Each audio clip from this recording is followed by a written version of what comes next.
우리 한 목소리로 같이 봉독할까요? 요한복음 1장 50절, 51절 시작. 예수께서 대답하여 이르시되 내가 너를 무화과 나무 아래에서 보았다 하므로 믿느냐? 이보다 더 큰 일을 보리라. 또 이르시되 진실로 진실로 너희에게 이르노니 하늘이 열리고 하나님의 사자들이 인자 위에 오르락내리락 하는 것을 보리라 하시니라. 아멘.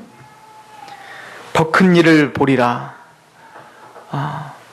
예수님의 예지력, 자신을 알기도 전에 자기가 무화과나무에서 하나님을 열망하고 메시아에 대한 마음, 그 간절함과 정직함으로 하나님을 바라보고 있었던 그 제자인 나다나엘을 주님이 부르시는 장면에서 내가 너를 빌립을 통해서 만나기 전에 이미 나는 너를 알았다라고 하는 거야. 꼭 이런 거와 같죠. 우리 공급내 집사님을 제가 처음 봤을 때 만약에 우리 공급내 집사한테 이렇게 이야기했다고 한번 해보세요. 집사님, 저를 오늘 처음 만나셨죠? 그런데 저는 이미 10년 전에 집사님을 알았습니다. 저기 강릉에서 기도하실 때 제가 집사님을 보았습니다. 그럼 기겁하는 거죠. 이 사람이 진짜 어떤 사람이지? 아니, 어떤 사람이길래 내가 기도하고 있는 모습을 봤지? 그런데 제가 한마디를 딱 덧붙이는 겁니다. 그때 우리 집사님의 기도가 너무 정직했습니다. 내가 그 소리를 들었습니다. 야, 그러면 도대체 이분은 누구십니까? 그렇게 지금 뭡니까? 나다나엘이 예수님을 딱 보니까 이분이 지금 처음 만났는데 자신을 잘 알고 있는 거야. 자신이 무슨 기도를 하고 있고 어떤 마음을 갖고 있는지 그것을 다 꿰뚫어 보는 겁니다. 이분이 메시아구나. 이분이 내가 그렇게 기다리던 바로 그 주님이시구나를 깨닫기 시작한 거야. 얼마나 놀랍습니까? 이야, 기가 막히구나. 어떻게 이렇게 알았을까? 그러고 있을 때 주님께서 말씀하시는 거예요. 50절에 내가 너를 무화과나무 아래서 보았다 함으로 믿느냐? 그게 그렇게 신기하냐? 그것 때문에 나를 그렇게 경이로운 눈으로 날 지금 쳐다보고 있는 것이냐? 내가 그렇게 신기하고 능력 있는 것을 봐서 네가 나를 믿고 있는 거냐? 이보다 더 큰 일을 앞으로 보게 될 거라는 거야. 나와 함께 하면, 나와 같이 하면 너의 인생 속에서 이보다 더 큰 일을 보게 될 것이다. 예수 그리스도를 만나셨습니까? 그러면 예수 그리스도가 우리를 창세전부터 알고 우리를 위해서 기도하시고 거기에 우린 감격하셨죠. 우리는 구원을 받을 때 나는 주님을 몰랐고 주님을 대적했는데 주님이 먼저 나를 사랑하셨대요. 성경에 보니까. 나는 주님을 몰랐는데 창세전부터 나를 선택하셨어요. 에베소서 1장 4절에 뭐라고 합니까? 창세전에 우리를 그리스도 안에서 택하셨다.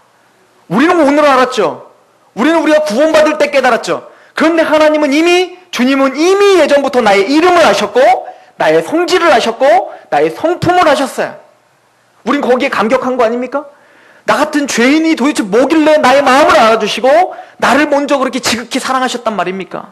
다윗이 고백하는 것처럼 별을 보고 달을 보고 전 우주를 바라보니 자기는 뭐요? 일말의 먼지만도 못한 자 아닙니까? 안철수는 그래도 우리나라 대부분 사람들이 알죠. 그런데 나는 서산에서도 나를 알고 있는 사람이 별로 없는데 그렇게 중요한 인물이 아닌데 전 우주로 따지면 우리 지구는 진짜 아무것도 아닌데 그렇게 따지면 하나님과 우리를 비교해보면 우리는 감히 하나님 앞에 이름을 말할 수가 없는 존재 아닙니까? 먼지만도 못한 존재 아닙니까? 그런데 나를 위해서 자기 아들을 내어주시고 나를 창세전부터 알았다니요. 이거는 기적인 거예요. 그래서 다윗이 시편에 고백한 게 뭐예요? 인자가 무엇이건데 나를 이토록 생각하시냔 말이에요. 놀랍지 않습니까? 이 사랑에 우리는 놀라는 거야. 와, 진짜 메시아시군요.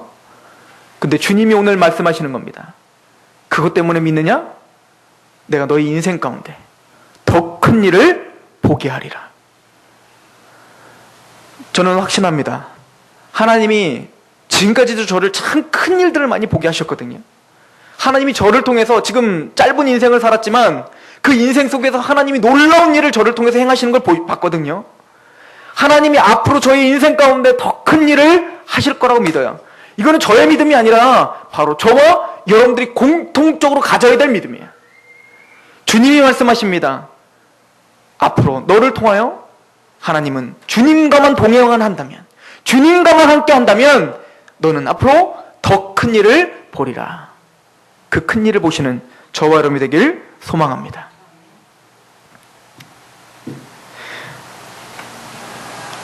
오늘 그리고는 재밌는 이야기를 합니다. 51절에 보면 예수님께서 또 이르시되 진실로 진실로 너에게 이르노니 하늘이 열리고 하나님의 사자들이 인자 위에 오르락내리락 하는 것을 보리라. 하늘이 열렸어요. 하늘이 열리고 인자가 있어요. 인자는 누구십니까? 예수님이 계신데 그 예수님 위로 누가 오르락내리락 한다고요? 천사들, 사자들이 오르락내리락 하는 것을 보리라. 즉 하늘에서 우리를 위하여서 수종하고 하나님의 일을 도맡아 하고 있는 천사들이 이 땅에 내려와서 그 명령에 순복할 수 있는 통로는 오직 뭐밖에 없다는 거예요? 인자밖에 없다는 거예요. 하늘을 열어제치고 그 하나님의 놀라운 역사와 그 하나님의 놀라운 은혜와 그 사랑을 이 땅에 부어주실 수 있는 오직 유일한 통로는 뭐밖에 없다고요? 예수님밖에 없다는 걸 지금 말씀하시는 거 아닙니까?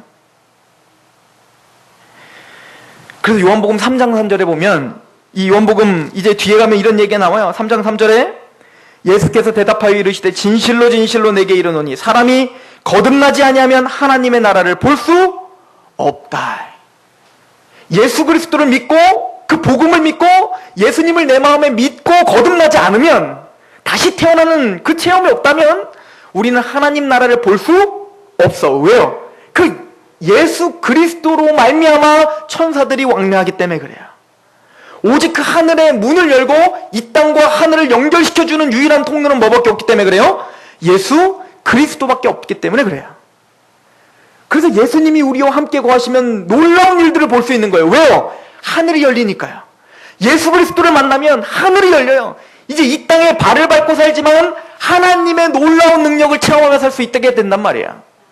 여러분들 주기도문을 한번 여러분들이 읽어보시면 주기도문은 이 땅을 밟고 살지만 하늘의 백성이 하나님께 구하는 기도문이에요.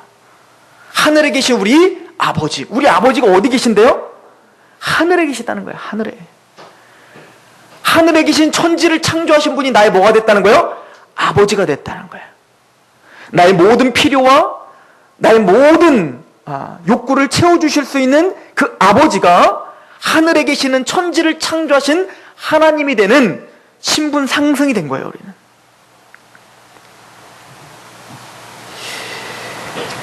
또한 예수 그리스도로 말미암아 우리는 하늘이 열린다는 것은 예수님으로 말미암지 않고는 우리는 온전한 예배를 드릴 수 없다는 의미가 돼요.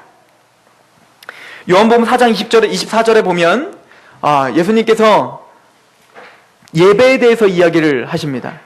그때 예배에 대해서 뭐라고 이야기를 합니까? 4장 24절에 하나님은 영이시니 예배하는 자가 영과 진리로 예배할지니라. 하나님께 예배를 드리고 교회를 나오고 하나님께 찬양을 부르고 말씀을 듣고 이 모든 것이 누가 빠지면 다 무용지물이라고요? 아무리 우리가 헌신을 다해서 예배를 드리고 아무리 교회가 화려하고 아무리 기가 막힌 가운을 입고 거룩해 보이는 성직자가 앞에서 설교를 거룩한 목소리로 할지라도 아무리 좋은 세션을 가지고 그 많은 사람들이 찬양을 하고 놀라운 감동적인 찬양을 할지라도 그 마음 중심에 누가 없다면, 예수 그리스도가 없다면 그 예배는 예배가 아닌 거예요. 왜냐면 영과 진리로 예배를 드려야 되기 때문에 그래요. 진리로 예배 드린다는 게 뭡니까? 진리로. 요한복음 16장에 가면 이렇게 말하거든요. 지금 요한복음에 있는 얘기들만 다 하는 겁니다. 요한복음 16장 24절을 보시면 14장 6절을 보시면 우리가 잘 아는 말씀이 있죠. 요한복음 14장 6절에 예수께서 이르시되 내가 곧 길이요 진리요 생명이다. 그러므로 신령과 진정으로 예배를 드려야 한다. 영과 진리로 예배를 드린다 할 땐 무엇으로 예배를 드려야 된다는 얘기요? 예수 그리스도로 말미암은 구원의 감격이 있는 그 감격을 가지고 예배를 드릴 때만 예배예요. 예배가 아무리 눈물이 날 정도로 감동적이어도 거기에 내 마음에 예수님이 안 계시면, 그 설교에 십자가 복음이 빠지면 그것은 예배가 아니라는 얘기예요. 예수님만이 하늘의 복을 우리에게 부어주실 수 있는 통로입니다. 예수님만이 예배를 예배답게 하는 오직 유일한 통로입니다. 그분은 길이요 진리요 생명이십니다. 또한 16장을 보십시오. 16장 24절을 보시면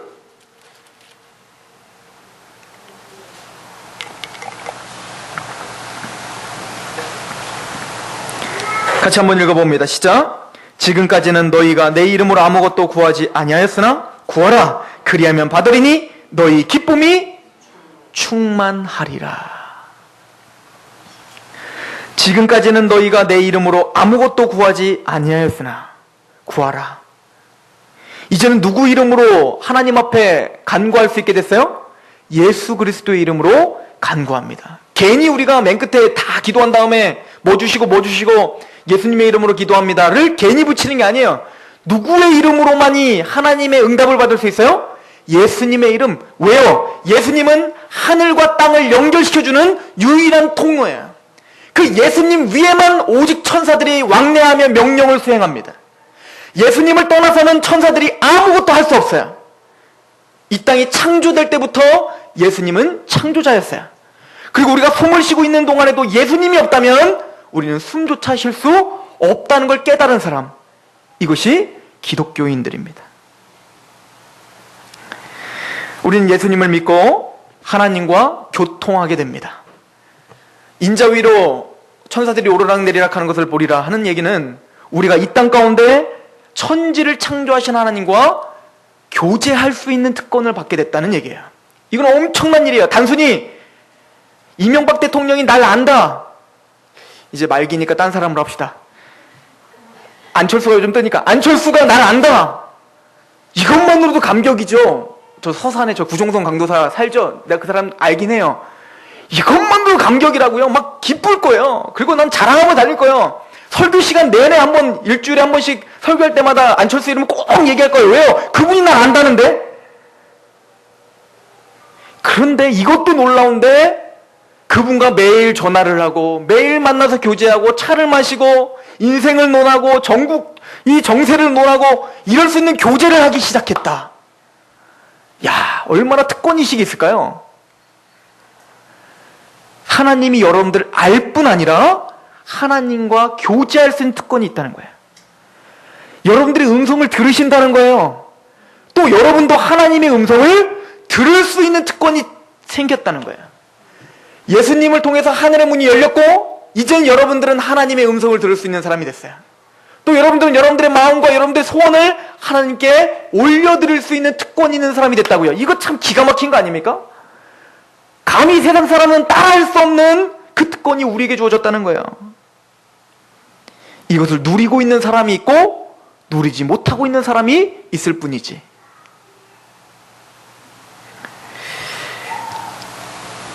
또한 우리의 기도를 듣고 계신다는 것은 우리가 믿음으로 하나님 앞에 간구만 하면, 우리 안에 믿음이 하나님과 교제할 수 있는 유일한 통로거든요. 말씀을 볼 때도 믿음으로 보고 기도할 때도 믿음으로 기도하는 거거든요. 찬양을 부를 때도 믿음으로 찬양하는 거거든요. 믿음이 유일한 하나님과 교제할 수 있는 통로인데, 성경에 보면 이렇게 써 있어요. 마태복음 17장에 겨자씨 하나만한 믿음만 있어도 뭐를 옮긴다? 산을 옮긴다는 거예요. 산을. 제가 이렇게 곰곰이 생각해 봤어요. 이 산을 옮기는 게 이게 가능한가? 지금부터 40일 작전 기도를 해서 저 옥녀봉을 하나님 음암으로 옮겨주시옵소서, 이렇게 한번 기도를 해보고 정말 그런 역사가 일어날 것인가? 근데요, 산을 옮기는 건요, 사람도 할 수 있겠더라고요. 군대 가면 못하는 게 없어요. 삽자루만 딱 져두고요, 저 동산 깎어 그러면 깎아야 돼요. 예전에 절대적인 어떤 권력을 갖고 대통령은 산을 진짜 다 깔아뭉갤 수 있어요. 우리 인간의 힘으로는요, 산 지금 다 깔아뭉갤 수 있다니까요. 이거 다 깔아뭉개고 그거 다 퍼다가 다른 데에 쌓을 수 있어요. 우리 그럴 만한 실력 돼요. 우리 인간이. 산에 옮기는 게 그렇게 큰 기적이 아니에요. 근데 진짜 산을 옮기는 것보다 더 큰 기적이 뭔지 아십니까? 사람 마음 변하는 거예요. 사람의 마음을 변화시키고 녹이는 것은 절대 인간의 노력으로 할 수가 없어요. 제가 예배 시간 전에 바로 찾아봤어요. 오죽지절이라는 말이 있어요. 오죽지절. 이게 뭐냐면 예전에 고려 말에 정몽주라고 하는 충신이 있었는데 나중에 이제 이성계가 조선을 세우려고 반역을, 이 조선의 이성계는 무신이었고, 그리고 이 정몽주는 문신으로서 굉장히 충성스러운, 그리고 내노라 하는 그런 신하들이었는데, 나중에 이성계가 이제 반란을 저지른 거 아닙니까? 그럴 때 아무리 봐도 정몽주는 너무 쓸모없는 거예요. 너무 똑똑하고, 나중에 조선을 세웠을 때 이 사람만 있으면 될 것 같은 거야. 그래서 막 그 이성계가 막 계속 막 회유를 하고 제발 좀 와달라고 하고, 아무리 그렇게 해도 그 절개를 꺾을 수 있었어요? 없었어요? 없었다는 거 아닙니까? 오죽지절이 뭐예요?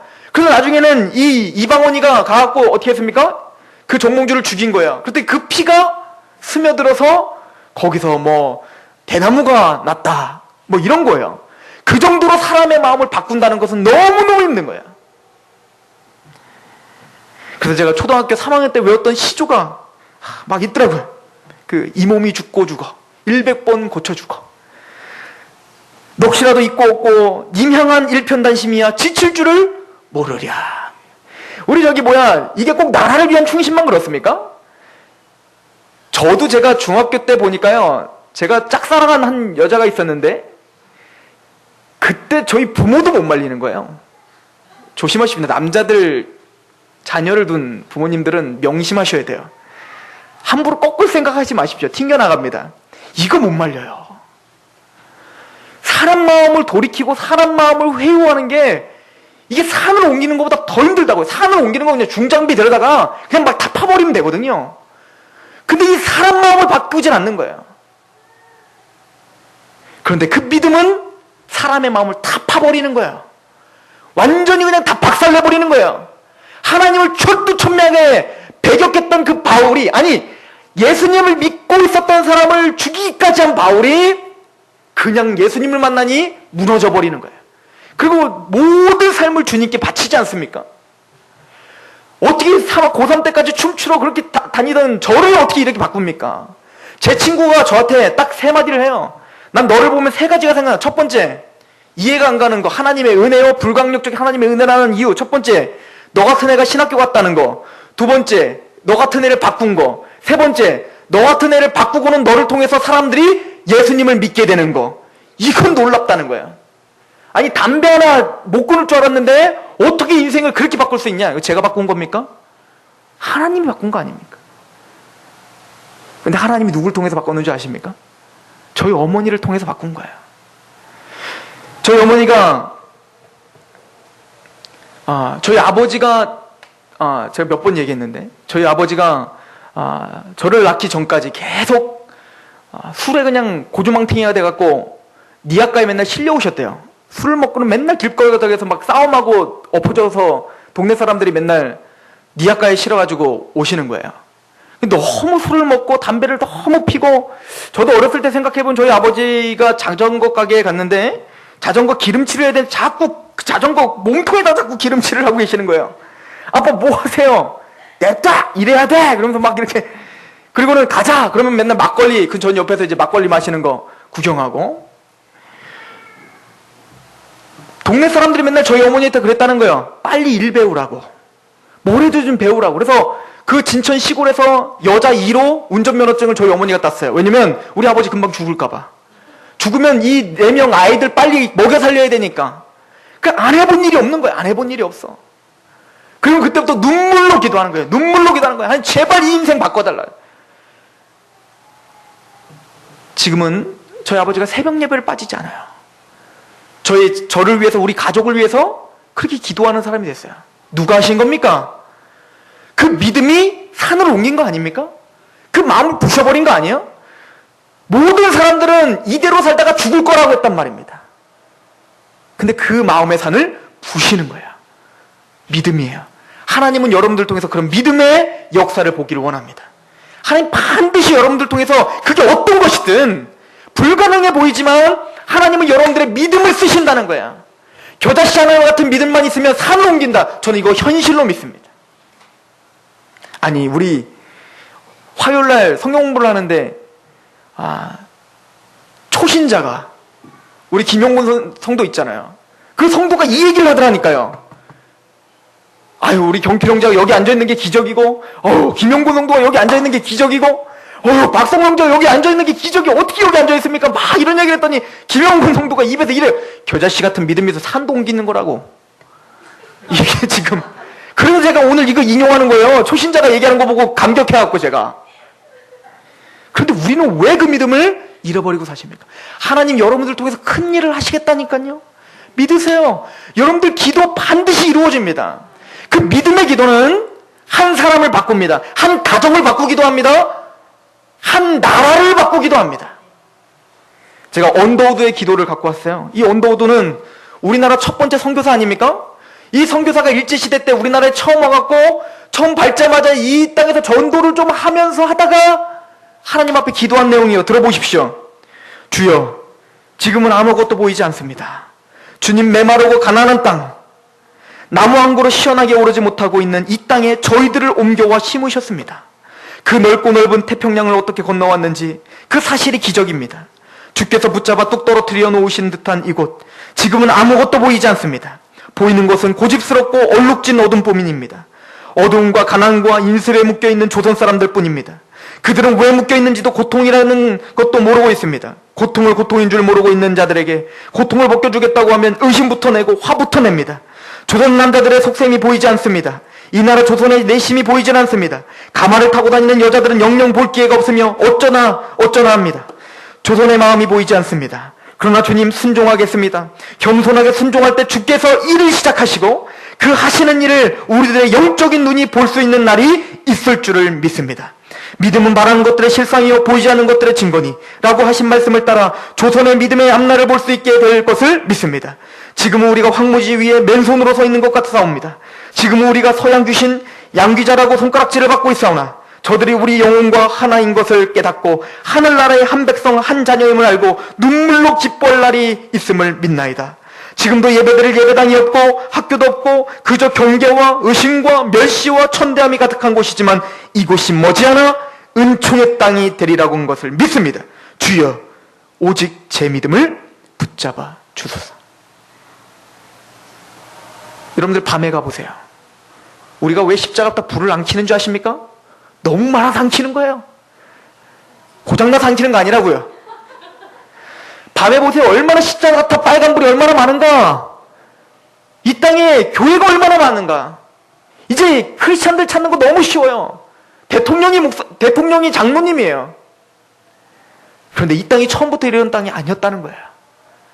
복음을 전하면 피하고 역정을 내고 도망을 가고 의심하고 배격하고 돌을 던지고 이 언더우드 이 선교사님이 복음을 전하는데 도저히 전파될 것 같지 않은 땅.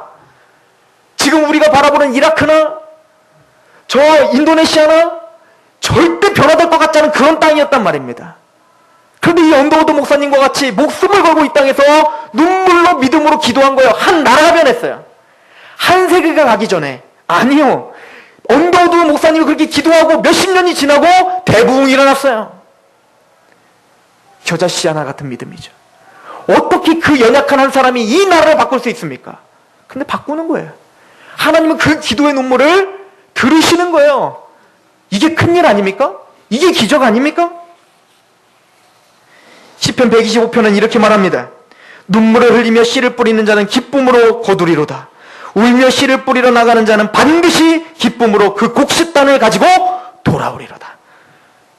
믿음을 가지고 눈물을 흘리며 하나님 앞에 믿음을 갖고 울부짖으면 반드시 큰 일을 보리라. 이게 믿음이에요. 여러분들을 통하여 여러분들의 가정에 큰 일을 보시기 원합니다.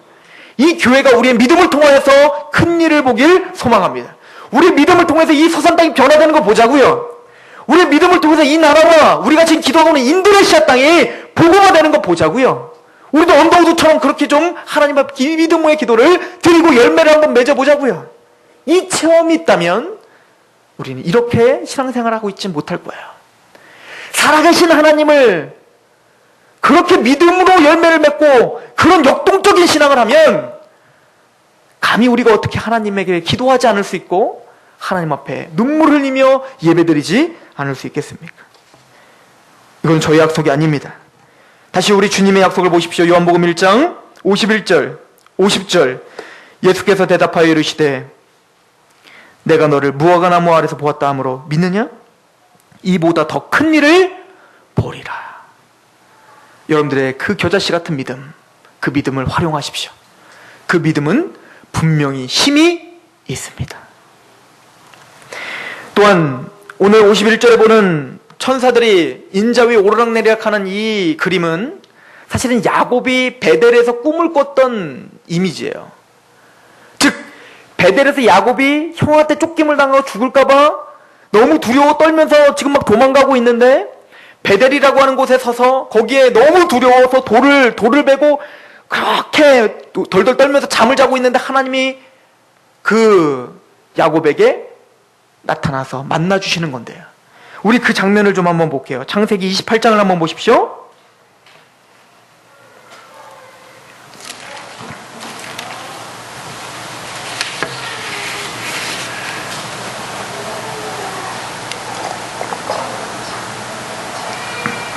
창세기 28장을 보시면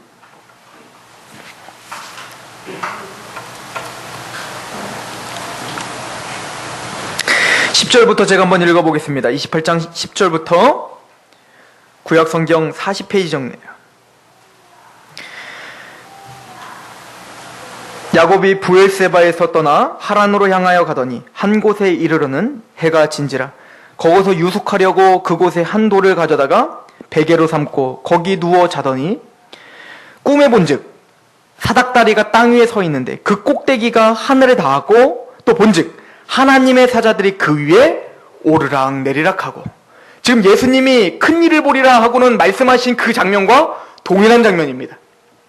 하늘이 열리고 하늘서부터 이 땅까지 연결되는 사닥다리가 있어요.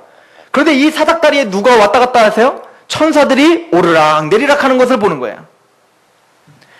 하늘과 땅을 연결시켜준 유일한 사닥다리, 이 사닥다리가 바로 누구라고 선포하신 거예요? 예수님이?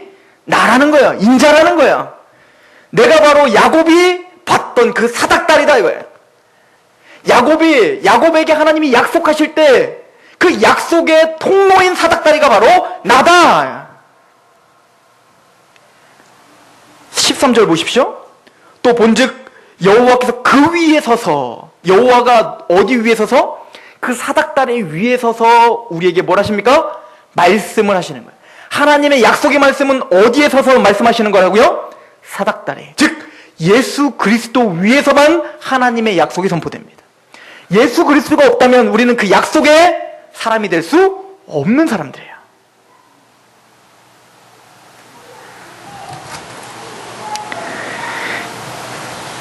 그래서 히브리서에는 우리를 뭐라고 하냐면, 예전에는 우리가 그 약속들에 대해서는 외인이었다 이렇게 이야기를 하죠. 자, 그렇다면 하나님이 그 사닥다리 위에서 예수 그리스도를 통해서 우리에게 약속하시는 게 무엇인지, 우리 야곱에게 약속한 것이 무엇인지를 한번 살펴봅시다. 13절 또 본즉 여호와께서 그 위에 서서 이르시되 나는 여호와니 너희 조부 아브라함의 하나님이요 이삭의 하나님이라. 내가 누워있는 땅을 내가 너와 내 자손에게 주리니 내 자손이 땅의 티끌같이 되어 내가 서쪽과 동쪽과 북쪽과 남쪽으로 퍼져 나갈지며 땅의 모든 족속이 너와 내 자손으로 말미암아 복을 받을 것이다. 여기 봤더니 어떤 약속이냐면 너와 내 자손으로 인하여 모든 민족이 어떻게 될 것이다? 복을 받을 것이다. 여러분들 자손이 복수입니까? 단수입니까?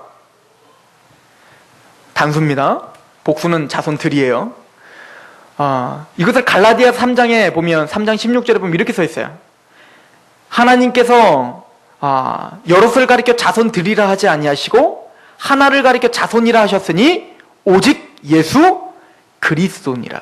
지금 이 약속의 이 자손은 여럿을 가리켜 자손이라 말하지 않았고 오직 한 사람을 가리켰다는, 그분이 누구라는 거예요? 예수님. 즉 너로부터 시작한 이 언약은 너의 자손인 예수 그리스도를 통하여서 어떻게 될 것이다? 모든 민족에게 복을 얻게 하실 것이다. 누구로 성취됐습니까? 예수 그리스도로 말미암아 성취됐다는 거예요. 또한 이 약속의 주된 내용은 뭐냐면 그 하나님을 믿는 민족, 즉 야곱, 이스라엘 민족, 너로 말미암아 땅 끝까지 이르러 뭐가 되리라? 복을 주리라는 거거든요. 야곱아, 내가 너를 지켜줄게. 내가 너를 보호해줄게. 네가 지금 너의 형 때문에 죽임을 당할까 봐 겁내고 있는데 두려워하지 마. 내가 너와 함께 할게. 너의 인생 가운데 내가 동행해줄게. 두려워하지 마. 어떤 일이든 너의 믿음으로 나가. 내가 함께 해준다니까. 너를 통해서 너는 많은 사람들이 너를 통해서 복을 받아야 될 사람이야. 그러니 걱정하지 마. 하나님 또한 예수 그리스도 위해서 우리에게 선포하신 것이 그거죠. 우리를 왕같은 제사장으로 세우셨다는 거야. 이제 여러분을 통해서 가정이 변화되고 여러분을 통해서 여러분들의 직장과 여러분들이 거하고 있는 그 땅이 변화되는 놀라운 일을 여러분들 통해서 해야 돼요. 그러니까 하나님은 여러분들을 보호하실 수밖에 없다고요. 왜 여러분들의 산업을 지켜주셔야 됩니까, 하나님이? 도대체 왜 여러분들의 생명을 지켜주셔야 됩니까? 왜 하나님이 저의 건강을 지켜주셔야 되죠? 저를 통해서 하실 일이 아직 남았거든요.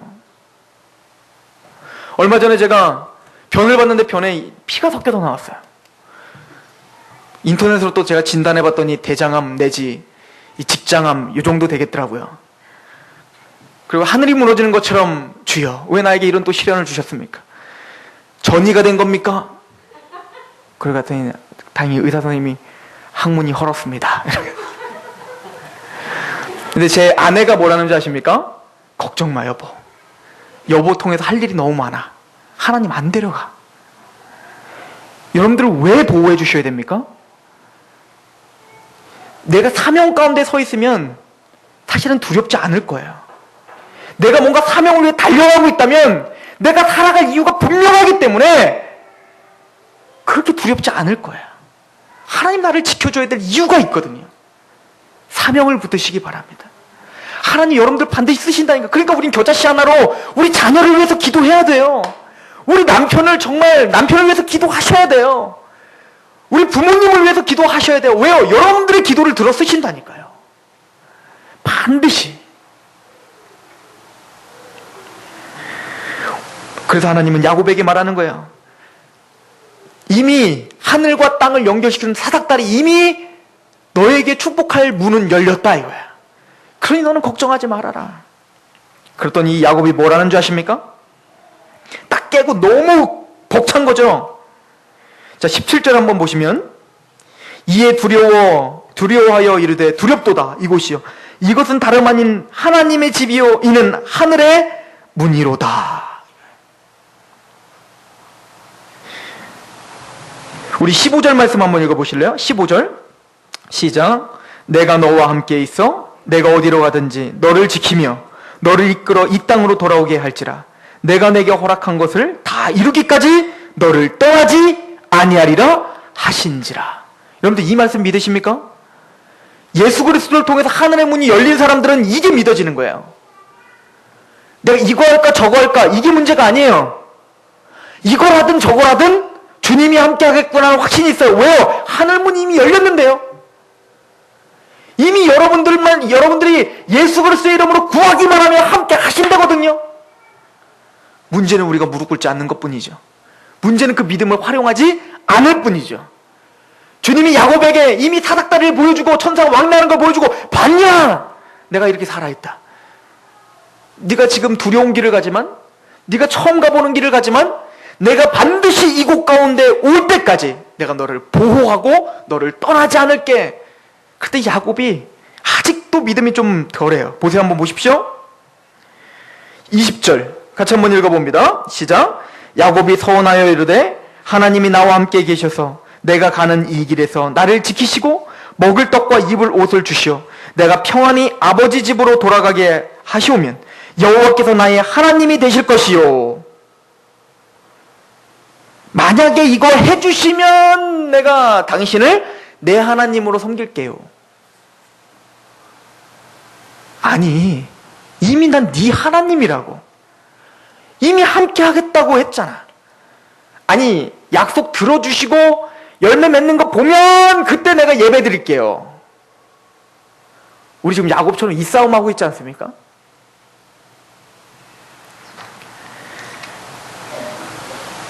그런데 하나님 참 좋으신 분이죠. 이 야곱이요, 이렇게 해놓고는 라반네 집에 가서 지가 또 어떻게 좀 아동바동 살아가려고 지 방법대로 하려고 했단 말이에요. 하나님을 의지하지 않고. 근데 또 하나님 어떻게 하십니까? 야곱을 또 보호하셔요. 끝까지 보호하시고 끝까지 그를 인도하십니다. 그리고 마침내는 어디까지 인도하세요? 베델까지도 못 왔어요. 막 세겜에 가서 또 딴짓하잖아요. 분명히 형을 만나서 다 살려주고 복을 받았다는 확증까지 받았지만 또 딴짓하잖아요. 이게 또 야곱 아닙니까? 그런데 하나님이 야단을 치시면서까지 그래도 끝까지 하나님의 약속을 주님은 잊어버리지 않고 어디로 다시 데려오세요? 베델로 또 데려오시는 거예요. 봤냐? 이제 됐냐? 이거예요. 내가 네 하나님 아니냐? 우리도 마찬가지예요. 우리도 야곱처럼 때로는 이거 해주시면 내가 한번 좀 생각해 볼게요 라고 얼마나 많이 하나님과 기싸움을 하고 있습니까? 기가 막힌 일이죠. 그러나 하나님은 참 좋으신 분이에요. 또 인도하시고 또 인내하세요. 저 같아요. 얼마 전에 자고 있는데 하준이가 버스 미니카로 제 얼굴을, 저는 한 번 맞았으니까요. 제 아내는 맨날 맞으니까. 그런데도 어때요? 그래도 미니카 또 사주고 싶어요. 이게 부모의 마음인 것처럼 하나님은 우리를 끝까지 우리를 인내하고 지금 참고 기다리시고 이끌어와서 마침내는 약속을 이루는 걸 보여주는 거예요. 우리에게 뭘 하는 겁니까? 예수님이 나를 통해 하늘이 이미 열렸다. 못 믿겠어? 야곱의 인생을 봐. 야곱이 아무리 그렇게 발버둥을 쳐도 하나님은 마침내는 그 약속을 이루시잖아. 그게 나야. 그러니 좀 지름길로 가. 야곱처럼 돌지 말고 지름길로 가라고. 이미 그렇게 다 너 꼭 난로에 손을 대봐야 뜨거운 거 알겠니? 그 옆에 친구가 대보고 뜨겁다 하면은 뜨겁구나 하고 안 가면 되는데, 야곱처럼 좀 돌지 않고 좀 지름길 인생을 살고 싶지 않아? 굳이 야곱처럼 또 돌고 돌다가 그 인생 말년에 정신 차리고 하나님께 와서 그렇게 돌아올래? 지금 주님은 우리에게 그 얘기를 하고 계시는 것 같아요. 내 위에 이미 천사들이 오락내락 하고 있으니 믿음의 씨로 산을 옮겨라. 내가 함께 해줄게. 반드시 너와 함께 싸워주마. 그 하나님을 의지하시고 믿으시기 바랍니다. 하나님 반드시 그 믿음 쓰십니다. 그리고는 예수님이 말하기를 뭐라고 합니까? 인자 위에 사자들이 오르락내리락 하더라. 그 인자라는 말을 집중하시기 바랍니다. 이건 단순히 사람의 아들 이런 뜻을 넘어서는 이야기예요. 이 인자라고 하는 이야기는 그 당시에 메시아라고 하는 개념으로 많이 쓰던 단어입니다. 즉 왜냐면 다니엘서 7장에 보면, 나중에 읽어보세요. 다니엘서 7장에 인자에 대해서 보이거든요. 그 인자는 누구시냐면 모든 영광과 하나님의 영광과 권능과 나라를 이어받은 인자예요. 그냥 한 사람의 사람이 아니라 모든 하나님의 영광과 나라와 통치를 이어받아서 모든 백성들이 그 앞에 무릎을 꿇고 그 나라는 영원한 나라가 세워질 인자, 그 인자가 올 것이라고 예언했는데 다니엘서에 그 인자가 누구라는 거예요? 바로 나다라고 예수님은 말한 거예요.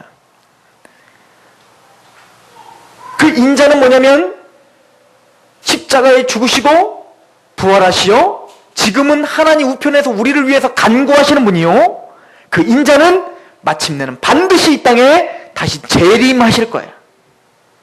그때 재림하실 때는 왕으로서 오실 겁니다.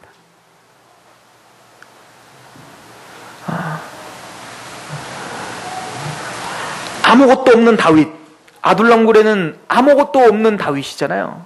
군사력도 없고 돈도 없고 죽을 고비 넘겨있는 그 한 사람을, 그냥 그 사람이 하나님과 함께 있다는 그 하나 것 때문에, 그 하나 때문에 400명이 모여들었잖아요.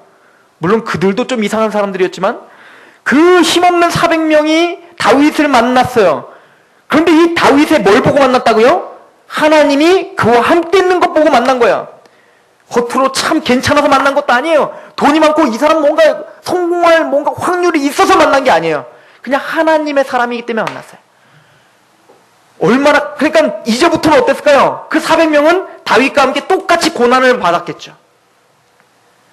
나중에 다윗이 이스라엘을 통일하고 승승장구하며 개선했을 때 그 뒤에 누가 따랐을까요? 그 어려웠을 때부터 고난 중에 같이 함께 있었던 그 사람들이 다 군인들이 되어 장군들이 되어 국가적 영웅들이 되어 함께 면류관을 얻었겠죠. 예수님이 십자가에 달리시고 참 볼품없이 이 땅에 오셨었죠. 그리고 이 땅에 왕으로서 군림하기보다 어려운 사람들을 섬기러 오셨죠. 지금도 예수님을 모욕하고 있는 그 많은 사람들이 있지만 하나님은 그 왕권을 활용하시지 않고 그냥 욕을 드시고 계세요. 지금도. 얼마나 믿지 않는 사람들이 예수님을 모욕합니까? 얼마나 힘없이 예수님은 그 모욕을 다 받고 계십니까?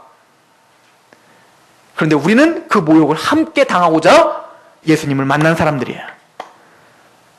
지금은 고난을 당하는 것 같아요. 주님은 그래서 우리에게 말해요. 너희들이 나를 따라오려거든 너희 십자가를 지고 따라와. 내가 십자가의 길을 걸어간 것처럼, 그 모욕의 길을 걸어간 것처럼, 그 고난의 길을 걸어간 것처럼 너희들도 그 길을 따라와. 그러면 마침내 예수님이 재림하실 때 개선 장군처럼 그 모든 것을 통치를 다시 손에 쥐으실 때 우리에게 동일한 면류관과 영광을 주겠다. 그게 큰 일입니다. 우리가 바라는 가장 큰 일이에요. 야곱이 이스라엘이 돼서 하나님이 이렇게 약속한 대로 이스라엘이 돼서 훗날에 그 당시에 가장 강력했던 파라오, 이집트의 왕 파라오 앞에 서서 그 벌벌 떨었던 야곱이 어떻게 하는 줄 아십니까? 그 파라오한테 손을 얹고 축복을 해요. 감히 파라오는 얼굴도 못 쳐다볼 사람인데 얼굴을 쳐다보는 것도 쳐다보는 건데 거기다 대고 머리를 에다 손을 얹고 뭘 한다고요? 축복을 해요. 그런데 파라오가 뭐라고 하냐면 네가 나이가 몇이냐? 이렇게 물어보나. 어이가 없는 거죠. 그랬더니 이 야곱이 뭐라고 하는지 아십니까? 그 파라오 앞에서 두려움도 없이 내 나이는 나의 조상들에 비하면 얼마 되지 않으나 나는 험악한 세월을 보냈습니다. 나의 인생은 굴곡지고 하나님과 고난을 당하며 하나님을 더 깊이 알았기 때문에 당신에게 충분히 축복할 수 있는 자리입니다. 이 당당함이 야곱에게 있었다고요. 저에게는 이 당당함이 저와 여러분들에게 있기를 소망합니다. 왜요? 지금은 고난 중에 있지만 주님 반드시 다시 오십니다. 반드시 오십니다. 그 주님이 오실 때 우리가 흘린 눈물만큼 주님 그 눈물을 닦아주시고 위로해 주실 것입니다. 우리 창세기 한 구절만 더 읽고 오늘 말씀을 좀 마치려고 하는데 창세기 28장을 보십시오.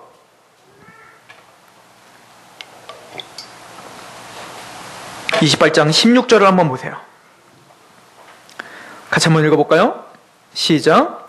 야곱이 잠이 깨어 이르되 여호와께서 과연 여기에 계시거늘 내가 알지 못하였구나. 예수님을 만나지 않으면, 그 사닥다리이신 예수님을 보지 못하면 하나님이 여기 계신 걸 알지 못해요. 저는 제가 예수님을 인격적으로 영접하기 전부터 하나님이 나를 인도하셨다고 믿거든요. 여러분들도 그렇게 믿으시죠? 우리 임은경 집사님의 뒤로 돌아온 삶을 한번 돌아보십시오. 그 삶이 얼마나 하나님이 주권적으로 인도하신 삶이었겠습니까? 하나님이 계셨다고요. 근데 하나님이 내 옆에서 지금 역사하고 계시는데 그 하나님을 보지 못했다고요. 그런데 예수님을 만나는 순간 하나님이 내 옆에 계시는구나. 이곳이 베델이구나. 하나님의 집이구나. 주님을 만나면 그런 간절함이 생기는 거야. 내 인생 속에, 내 말 속에, 나의 걸음걸이 속에, 나의 모든 것 속에 하나님이 지금도 역사하시는구나. 이 생동감 있는 믿음, 예수님을 만난 사람의 특권입니다. 그 특권으로 역동적인 신앙생활 하시길 소망합니다. 기도하겠습니다. 아버지 하나님 너무나 감사합니다. 우리가 주님 앞에 있습니다. 도저히 변화될 것 같지 않은 우리 마음이 부스러졌습니다. 하나님의 승리입니다. 하나님 앞에 복종할 수밖에 없습니다. 주님의 말씀 앞에 무릎 꿇을 수밖에 없습니다. 아버지여, 우리의 인생을 붙잡아 주시옵소서. 우리를 변하신 것 준 것처럼 아버지 안에 산처럼 보이는 여러 가지 문제들, 또는 변화될 것 같지 않은 사람들, 우리가 이제 겨자씨 같은 믿음을 활용하겠습니다.